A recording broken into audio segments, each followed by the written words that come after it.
वजीर दाखिला तलाल चौधरी का कहना है कि दुनिया को मालूम हो चुका है कि दहशतगर्दी अफगानिस्तान से हो रही है और वजीर आला KP सोहेल आफरीदी अपने आजी से पूछ लें कि दहशतगर्द कहाँ से आ रहे हैं।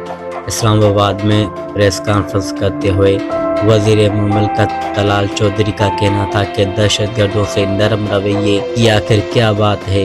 वजीर आला KP लोगों के जहनों में अबहम पैदा कर रहे हैं। वजीर मुमलकत का कहना था कि 11 साल में PTI के किसी रहनुमा पर हमला नहीं हुआ। तहरीक इंसाफ खुलकर दहशतगर्दी की मजम्मत क्यों नहीं करती।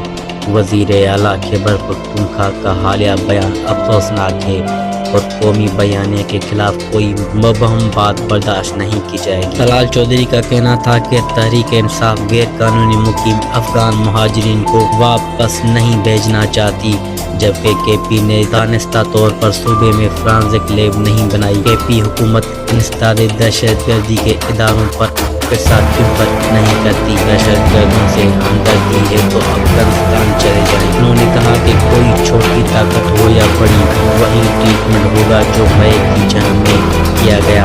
पाकिस्तानी से खेलने की किसी को इजाज़त नहीं।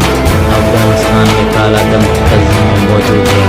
उनका कहना था कि हथियार के बावजूद गवर्नर राज का आइनियत इस्तेमाल नहीं करना चाहते और स्ट्रीट मूवमेंट चलाएं, लेकिन कौमी बयाने के खिलाफ रवैया तब्दील नहीं।